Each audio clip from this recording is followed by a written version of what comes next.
Unorganised లేబర్స్కి కూడా వారికి PF రావాలని చెప్పి వారు కొత్త చట్టం తీసుకురావడం జరిగింది. అంటే ఈ కార్మిక రంగంలో కార్మికులకు ఏం సమస్యలు ఉన్నాయి గుర్తించి వారికి మేలు చేయాలని చెప్పి ఆ ఆలోచనతోని కాకా వెంకటస్వామి గారు పనిచేశారు.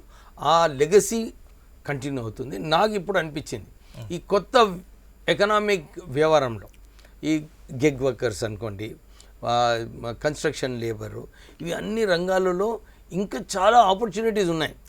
కార్మికులకు మంచిగా చేయడానికి మంచి ఆపర్చునిటీస్ ఉన్నాయి. నాకు ఆ ఆపర్చునిటీ వచ్చింది కరెక్ట్ టైంలో. కానీ చెన్నూరు, మంచిర్యాల మీ క్షేత్రం అంతా కూడా కార్మిక క్షేత్రం. సేమ్ టైంలో మీరు ఇండస్ట్రియలిస్ట్, మీ దగ్గర పనిచేస్తున్న చాలామంది కార్మికులు కూడా విపరీతంగా ఉన్నారు. అంటే వాళ్ళకి ఏం చేయాలని ఉంది మీకు? ఇప్పుడే నేను చెప్పాను. ఇప్పుడు గిగ్ వర్కర్స్ ఉంది. రాహుల్ గాంధీ గారికి పెట్ టాపిక్ అనమాట. గిగ్ వర్కర్స్కి వారికి ఒక భద్రత కల్పించాలి, వారికి యాక్సిడెంట్స్ అయితే బోర్డు చూసుకోవాలని, ఇవన్నీ కూడా వాళ్ళకి ఒక ఆలోచనతోని భారత్ జోడో యాత్రలో వారు మాట్లాడడం జరిగింది. సో దానికి ఆ గిగ్ వర్కర్స్ అంటే పార్ట్నర్స్ అంటారు, గిగ్ వర్కర్స్ అంటారు, ఎవరైతే ఆ బిజినెస్లో ఉన్నారో ఆ బిజినెస్ మోడల్లో వారికి న్యాయం చేయాలి, వారికి కూడా ఒక భద్రత కల్పించాలి అని చెప్పి త్వరలోనే మేము ఒక యాక్ట్ తీసుకురాబోతున్నాము.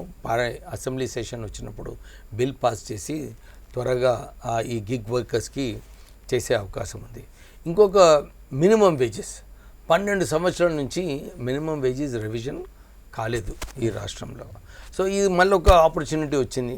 మన ఒక క్యాబినెట్ సబ్ కమిటీ, నేను ముఖ్యమంత్రి గారితో చర్చించిన తర్వాత ఒక క్యాబినెట్ సబ్ కమిటీ వేయండి, వేసి చర్చించిన తర్వాత డైలీ రేటెడ్ వర్కర్స్కి కూడా మేలు చేయాలని చెప్పి మినిమం వేజెస్ కూడా రివైజ్ చేయబోతున్నాం. సో అదొక ఆపర్చునిటీ. తర్వాత ఈ construction labour already cess collect చేస్తున్నాము.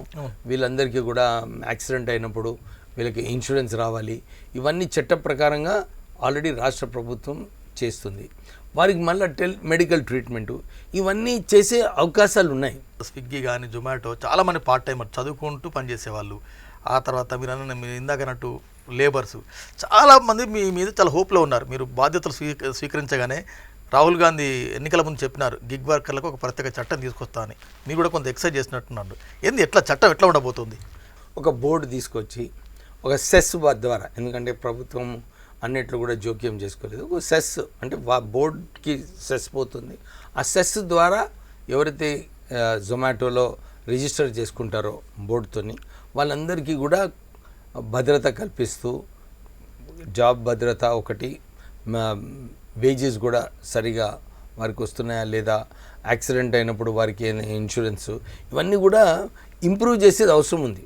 ఇనీషియల్ అయితే జస్ట్ ప్లెయిన్ యాక్ట్ వస్తుంది, దాని తర్వాత ఇంప్రూవ్. మీ మేనిఫెస్టో భాగంగా కూడా అనుకుంటా. మేనిఫెస్టో భాగంగా ఉంది.